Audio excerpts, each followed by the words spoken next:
বিয়া বাড়ির রোস্টের ভিতরে যে সব মাল মশলা উপাদান ব্যবহার করে আর জেমতে জেমতে করে ব্যবহার করে, যে প্রক্রিয়া হচ্ছে বিয়া বাড়ির রোস্টটা তৈরি হয়, সেই সেম প্রক্রিয়ার মাল মশলা যদি তুমি বাইত বয়ে ব্যবহার করো, তাইলে তুমি যে বাইত বয়ে রোস্টটা রান্না করবা, সেই রোস্টটা হচ্ছে বিয়া বাড়ির মতো সুস্বাদু হইব। হয়তো সর্বোচ্চ যদি বেশ কম হয় 19-20 হইব, কিন্তু 18-20-16-20 হইব না। আর তোমাকে কাছে আরেকটা হাঁচা কথা কইতে ভুলে গেছি, আমি কিন্তু আজকে ইলেকট্রিক চুলায় রান্না করবার লইছি। মানে এটা গ্যাসের চুলা না, মাটির চুলা না, ইলেকট্রিক চুলায় রান্না করবো, তাও আবার বিয়া বাড়ির মতো সুস্বাদু রোস্ট। তো মূল গল্পে চইলাহি মান হয়েছে রান্না বান্নায় চইলাহি। প্রথমে হয়েছে বিয়া বাড়ির মতো সুস্বাদু করে রোস্ট রান্না করতে যে সব মাল মশলা উপাদান লাগবো সবকিছু একটা প্লেটের ভিতরে লয়ে লইছি। এরপরে রোস্টের মতো 4 পিস করে একটা আস্ত সোনালী মুরগি করে লইছি, তার ভিতরে লইছি একটা ব্রয়লার মুরগি, আর এগুলো আবার সুন্দর করে ছুরি দিয়ে হালকা হালকা পোজ দিচ্ছি। তারপরে একটা কড়াইয়ের ভিতরে কিছু পরিমাণ তেল গরম করে মাংসের পিসগুলো সুন্দর করে ভাজ্য লইছি, কিন্তু খুব বেশি পরিমাণ ভাজি না, একটা হালকা ভাজা দিছি। যেহেতু ব্রয়লার মুরগি দিছি, ব্রয়লার মুরগির মাংস নরম, বেশি যদি ভাজবার যায় তাহলে সে ছুট্টা মিট্টা যাইব। তোমাকে যদি মন চায় তাহলে আর একটু বেশি ভাজবার পর কোনো সমস্যা নেই।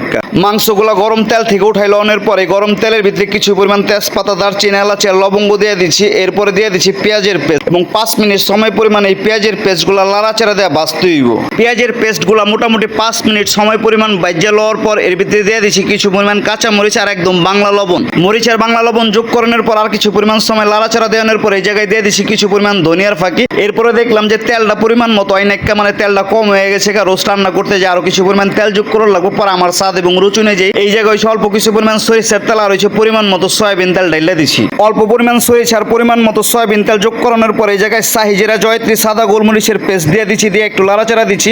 এই সব কিছু দেওয়ানোর পর আরো কিছু পরিমাণ সময় লাড়াচাড়া দেওয়ানোর পর এই জায়গায় যোগ করে দিচ্ছি কিছু পরিমাণ আদা রসুন বাটা। যদিও এই আদা রসুন বাটা আমার আরো কয়েক স্টেপ আগে দেওয়ানোর দরকার ছিল, তাও কোনো সমস্যা হইব না। আদা রসুন বাটা দেওয়ানোর পর হচ্ছে কিছু পরিমাণ সময় ভালো করে লাড়াচাড়া দেওয়ানোর পর এই জায়গায় দিয়ে দিচ্ছি বাদামের পেস্ট, আর আমি দিচ্ছি পেস্তা বাদাম, কাজু বাদাম, চীনা বাদাম। যদিও চীনা বাদাম দেওয়ার লাগে না, বাদাম শর্ট ছিল, এর লিগে হচ্ছে আমি চীনা বাদাম দিয়ে দিচ্ছি। আর তারপরে তো আবার একটু ভালো করে লাড়াচাড়া দিবার লইছি এবং ভালো করে লাড়াচাড়া দেওয়ানোর পর এই জায়গায় দিয়ে দিচ্ছি সে পরিমাণ মতো টক দই। আর এই বাবুর্চি আনা রান্না বান্নার সবচেয়ে যে মূল উপাদান সেইটা হচ্ছে লাড়াচাড়া। মানে মহিলারা হচ্ছে ভাত রাঁধতে যায়, যেমন আরেক দেশে গল্প করবার চলে যায়, ভাত পুইরা জায়গা, তরকারি পুইরা জায়গা, এমতে করলে হচ্ছে বিয়া বাড়ির মতো সুস্বাদু করে কোনো রান্নাই করন যাবো না। রান্নার সময় চুলার দাঁড়াই থাকর লাগবে, আর যখন যেটা দরকার পড়বে প্রয়োজন মতো হচ্ছে লাড়াচাড়া দেওয়ান লাগবে। লাড়াচাড়া হচ্ছে এই বাবুর্চি আনা রান্না বান্নার মূল উপাদান। তুমগুলোকে এইসব কতক্ষণের ফাঁকে কিন্তু আমি টক দই দেওয়ানোর পরে এই জায়গায় কিছু পরিমাণ টমেটোর পেস্ট দিয়ে দিছি। যদিও তোমরা বাইত রান্ধনের সময় কেউ টমেটোর পেস্ট দিবা না, তোমরা দিবা এই জায়গায় হচ্ছে টমেটোর সস। আমার বাড়িতে যেহেতু টমেটোর সস আসলো না, এর লেগে টমেটোর পেস্ট দিছি। অনেকটা কইবার পর হচ্ছে দুধের সাথে গলে মেটানের লাগা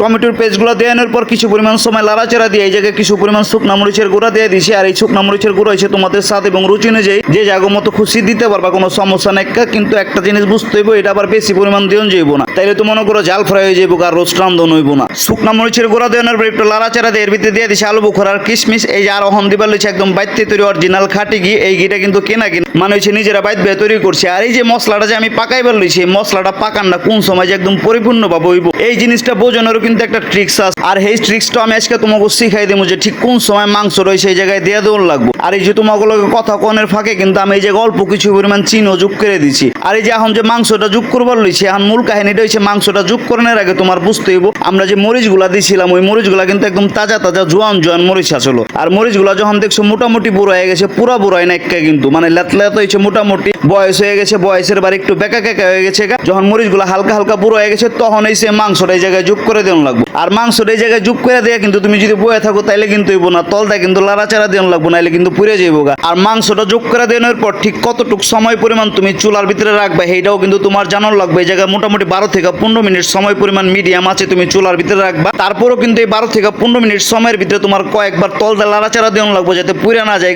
আর মরিচগুলা দেখবা লাস্টে একদম পুরোপুরি বুড়ো হয়ে গেছে, দূর দূরা তুরতুর হয়ে গেছে, তখনই বুঝবা যে তোমার এই রোস্টটা একদম কমপ্লিট হয়ে গেছে। আর সুস্বাদু কিন্তু একদম বিয়া বাড়ির মতো হইব, নাইলে 19-20 হইব, কিন্তু 18-20 হইব না।